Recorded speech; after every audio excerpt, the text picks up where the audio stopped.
उद्देश्य से ये दौरा है और क्या महत्व है? और भ्रमण में आया कि कुछ हमारे कार्यकर्ताओं के द्वारा शिकायत की गई कि प्रधानमंत्री मत्स्य संपदा योजना में जो भारत सरकार का ऑपरेशनल गाइडलाइन है उसमें लिखा है कि फिश फार्मर, फिश वेंडर और फिश वर्कर और SC ST या महिला और कोई विकलांग हो उसको दिया जाए, महिला किसी बिरादर को दिया जाए। बाकी दूसरे किसी कास्ट के लोगों को लेना है उन्हें सोसाइटी बनाए, फिशरी से थे या FPO बनाए या किसी इंटरप्रेन्योर के रूप में आए। लेकिन कुछ अधिकारियों ने उसका नज़रअंदाज किया और नज़रअंदाज करके DM को उन्होंने उस ऑपरेशन गाइडलाइन का पालन नहीं किया और सीधे फार्म आया और सबकी DLC करा दी। तो पता चला हमारे कार्यकर्ता में आ गया कि नहीं, अब इस तरीके का तो हम लड़ाई लड़े हैं, मत्स्य मंत्रालय अलग कराया और मछुआरों को सताया गया 70 साल से, लेकिन आज उनको विकास की धारा में लाने के लिए अगर सरकार सोच रही है तो उसमें अधिकारी तो ऐसे में DM को बुलाया, उन्होंने जाँच लिख दिया और जाँच में जो दोषी पाया जाएगा उसके खिलाफ कार्रवाई हुई और ऑपरेशनल गाइडलाइन का पालन कराने के लिए उन्होंने बोल दिया। और दूसरा था कि एक प्रधानमंत्री और मुख्यमंत्री जी ने जो मत्स्य मंत्रालय अलग किया उसमें जो उत्तर प्रदेश सरकार ने मुख्यमंत्री संपदा योजना, निषाद राज बोट योजना के साथ एक मत्स्य पालक कल्याण कोष की स्थापना की गई है। उसमें इन 70 साल से सताए गए मछुआरे और जो अंग्रेज़ों मुगलों के साथ भी उन्होंने अन्याय सहा था, उनके विकास के लिए मतलब उनके गांव में कम्युनिटी हाल खोला था बारात घर, उसमें हम स्किल डेवलपमेंट के लिए लाइब्रेरी और स्किल डेवलपमेंट के लिए जो आगे बढ़ाने के लिए कुछ किया जाए, कुछ ट्रेनिंग सेंटर लगाए जाएंगे, उसके लिए आया हुआ है 25 करोड़ में। और उनके मकान जिनके नहीं बने हैं, जो गुजर गए नदियों से या पहले किसी तरह से, उन मछुआरों के मकान के लिए भी आया प्रधानमंत्री और मुख्यमंत्री के मकान योजना, आवास योजना के जैसे। दूसरा इनके लिए इलाज के लिए पैसे आ गए हैं कि कभी एक्सीडेंट हो गया, कभी बीमार हो गया, गंभीर बीमारी से गरीब है तो उसमें हम अपने मछुआ कल्याण कोष से इलाज करा सकते हैं।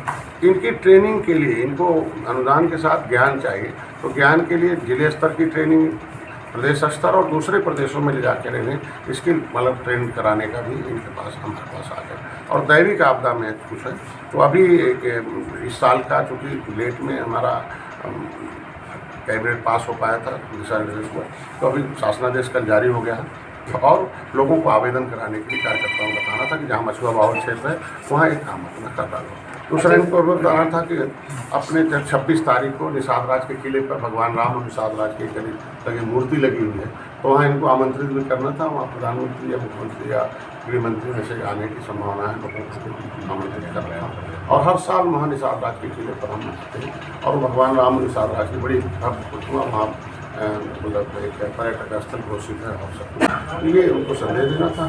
दूसरा कल 12 और 13 2 दिन के हम बीच में हम शिक्षण प्रशिक्षण करते रहते हैं, इनके विचार में गति आ जाए, साथ में और तेज हो जाए और स्पीड से आ जाए। कोई नई जानकारी होती, नई जानकारी दी जाती है क्योंकि कार्यकर्ताओं का मनोबल भी बढ़ाया जाता है। सर आप प्रधानमंत्री मत्स्य संपदा योजना की जो बात कर रहे थे जिसमें नियमों का पालन नहीं किया गया, तो कौन कौन से जनपद हैं जिनको आपने चिन्हित किया और जहाँ पे नियमों की अनदेखी की गई है? लगभग हमें अभी 18 DD को मैंने लेटर लिख रखा था लोगों की कंप्लेन के अनुसार, जो जिले में लोगों ने कंप्लेन किया था कि ऐसे ऐसे हो रहा है। तो कौन कौन से जनपद हैं उसमें? लगभग 18 मंडलों के सभी जनपदों में लगभग आ चुके थे। तो वो एक तरीके से चूँकि एक खामी आई थी शुरू से कि पोर्टल में ही वो कैटेगरी नहीं बनी थी, जो कैटेगरी बननी चाहिए वो नहीं बनी, SC ST की कैटेगरी बन गई OBC की, तो वो कैटेगरी न होने के नाते ऑपरेशनल गाइडलाइन का पालन नहीं हुआ, तो उसको अधिकारी निर्देशित कर दिया गया, उसको पालन कराया जाएगा। मंत्री जी ऐसी आपकी क्या विशेष योजना है जिससे मछुआरे जो है खुशहाल हो सके? देखिए इनको हम आगे इसलिए ला रहे हैं कि जो ट्रेडिशनल है इनके पास परंपरागत ढंग से इनको आसानी से मछली क्षेत्र में काम कर लेते हैं। पहले नदी नाले सब पट गए थे, अब उसे हम अमृत सरोवर से खुलवा रहे हैं। प्लस हमारे विभाग में भी ढेर सारे परिक्षेत्र थे बेकार पड़े थे, हम उसको इनको किराए पर दे एक जलाशय नीति ला रहे हैं बहुत आसानी से। इनको ये आपस में लड़ के किसी पोखरे का दाम बहुत बढ़ा देते थे, लेकिन अभी मैंने एक नीति ला रहा हूँ कि पोखरे का एक दाम निर्धारित हो जाए कितने की मछली भुगनेगी और उस पर लोगों को लाठी निकाल के ले दिया जाए। तो इनके विकास के लिए शिक्षा पर बहुत जोर है और प्लस इनको व्यापार कराने के लिए हम खुद अनुदान दे रहे हैं, अनुदान देकर ला रहे हैं। सर OBC आयोग की जो रिपोर्ट सौंपी गई है तो उस OBC आयोग की रिपोर्ट में जो कमेटी गई थी वहाँ पे योगी जी को देने, उनके साथ व्यवहार, और आपको क्या लगता है OBC आयोग की रिपोर्ट से OBC को कितना लाभ हो सकता है, या अब ऐसी क्यों जरूरत पड़ी कि OBC आयोग की सुप्रीम कोर्ट को गाइडलाइन देना पड़ी? अखिलेश यादव आयोग के जो सदस्य गए थे उनकी जूते बाहर उतरवा ली गए, ऐसा क्यों हुआ? देखिए, पहले तो ओबीसी के साथ हमारी सरकार खड़ी है। पिछली सरकारों की गलतियां नहीं होती तो कोर्ट को टिप्पणी करना नहीं पड़ता, रोकना नहीं पड़ता। और निश्चित रूप से वो आयोग के गठन की बात की तो आयोग ने 6 महीने का जो टाइम दिया था, उससे पहले आयोग का रिपोर्ट समय से हो जाए, ये हमारी सरकार की बहुत बड़ी सफलता है। और निश्चित रूप से हमारी सरकार पिछड़े के साथ खड़ी है। योगी जी ने तुरंत बयान दिया, सुप्रीम कोर्ट भी गए, सुप्रीम कोर्ट के गाइडलाइन के हिसाब से आयोग गठन हुआ, आयोग ने रिपोर्ट दे दी। अब आयोग के रिपोर्ट को सुप्रीम कोर्ट को दिया जाएगा। जब निर्देश जारी करेगी तो निश्चित रूप से हमें रिपोर्ट देने गई आयोग समिति के सदस्यों के जूते उतरवा लिए गए। ये अखिलेश यादव कोई उतरवाता नहीं है, इसको लेकर एक गलत मैसेज है और गलत तरीका है। हम लोग भी जाते हैं माननीय मुख्यमंत्री से मिलने, जिसकी इच्छा है वो जूते पहन के जाए, जिसकी इच्छा है जूते निकाल के जाए। बाहर ऐसा कोई नहीं निकालवाता कोई, तो उनकी आस्था है। अगर वो पीठ के हमारे महाराज हैं, पूजनी हैं, तो जिसकी इच्छा है जूता बाहर निकाले, जिसकी इच्छा पहन के जाए।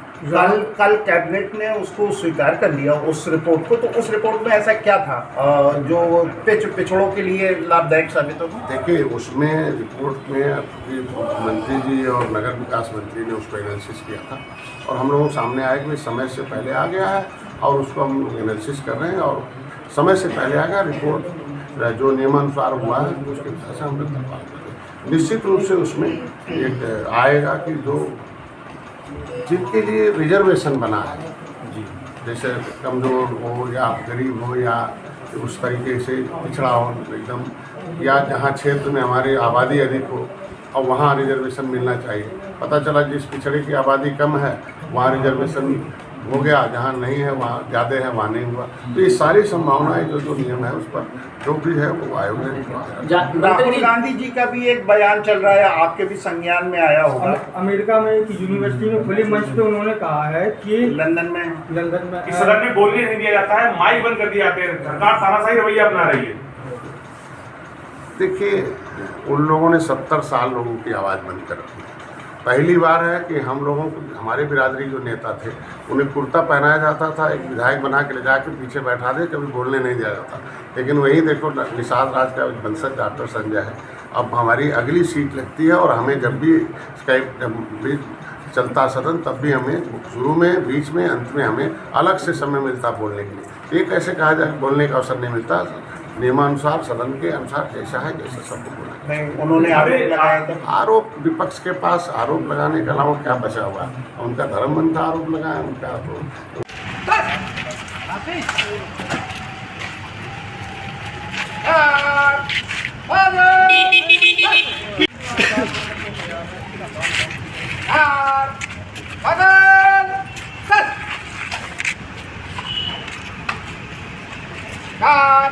तंत्री खड़ा रहेगा।